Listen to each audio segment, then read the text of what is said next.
Hi, I'm Jim Smith, USG Committees for MSUMUN, and today's video is going to be about the interaction between both committees in a joint crisis. A joint crisis is unique because it's two separate committees, but each is affected by actions taken by the other committee. So in this video, the first committee is going to receive news of a particular event. They're going to respond, and then the second committee is going to receive news of that response and respond in kind. And then the first committee will receive news of that response from the second committee and then act once again. The two committees in this video are going to be NATO on the one hand and the African Union on the other. Delegates, as you have heard, there's been a terrorist attack against the Turkish city of Iznik. It is suspected that it has originated from the Al-Shabaab terrorist movement in Ethiopia. Are there any speakers on the subject? Turkey, you're recognized. A motion to invoke Article 5 of the NATO Charter, which states that an attack against one is an attack against all. NATO will be conducting airstrikes against the Ethiopian militants unless the Ethiopian government turns over the Al-Shabaab terrorist leaders to the Turkish government. Thank you, Turkey. That motion is in order. All those in favor of entering voting procedure, please raise your placard at this time. All those opposed, this clearly passes. All those in favor of invoking Article 5 against Ethiopia, please raise your placards at this time. This clearly passes. Thank you, delegates.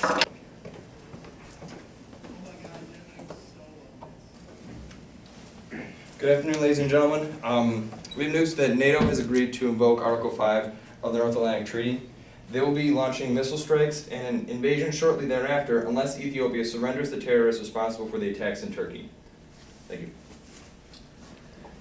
Evidently the speaker isn't taking any questions, so do we have any speakers? Ethiopia. The response to the situation is overblown and frankly juvenile. Not only do I not have any contact with the leaders of Al-Shabaab or anyone in their organization, but I don't have the capability to defend myself from a missile strike from NATO. So I have absolutely no idea what we should do here. Egypt, you're recognized. Thank you very much, Mr. Chair. Look, Ethiopia, we know full well that you have contact with Al-Shabaab. You've been supporting them for years to destabilize Somalia and continue your presence there, give you an excuse to continue your domination of the Somali people. As a result, I think if you want to rebuild trust, you need to do exactly what NATO has said that you need to do, which is, simply put, give up the terrorists. We know you know where they are. Further speakers. DR Congo. It's time for Africa. We need to stand up and defend this country.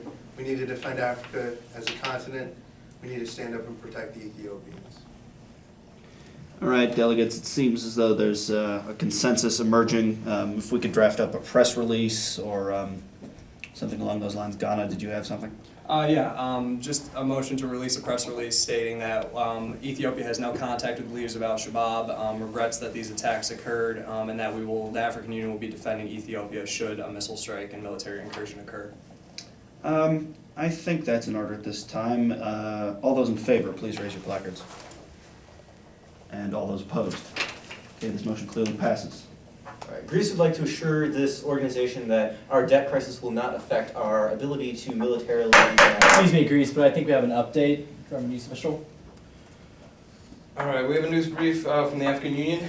The African Union has decided to defend Ethiopia from any strike or invasion. This is an insulting breach of their sovereignty, in their words, and Ethiopia contests that the terrorists are hiding in the Ogaden region bordering Somalia. Thank you. This is a very important event that just happened. Can we have some speakers to talk about it, please? Poland. In proclaiming solidarity with Ethiopia, the AU has made itself a partner to protecting the terrorist organization. I believe we should start airstrikes immediately. Thank you, Poland. Speakers, United States. The United States believes that our organization, NATO, has the severe advantage in the air capabilities and missile capabilities over Africa.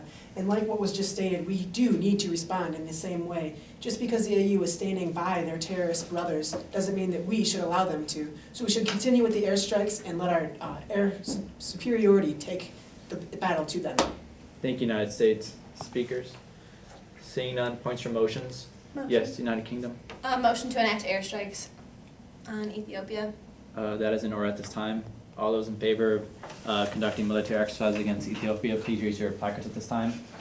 All those opposed, this clearly passes. Thank you, delegates. You will begin airstriking Ethiopia shortly. So, as you can see, in the first committee, NATO received news of a terrorist attack that was supposedly perpetrated by terrorists backed by the Ethiopian government. So they decided to invoke Article 5 of the North Atlantic Treaty and launch a military intervention against Ethiopia. News of this action was delivered to the African Union. Ethiopia and several other countries responded, and then the decision was made to announce the African Union's intention to defend Ethiopia against the NATO invasion. And then NATO in turn received news of this response and decided to proceed with the invasion anyway. So this is a very good approximation of how an actual Joint Crisis Committee will interact.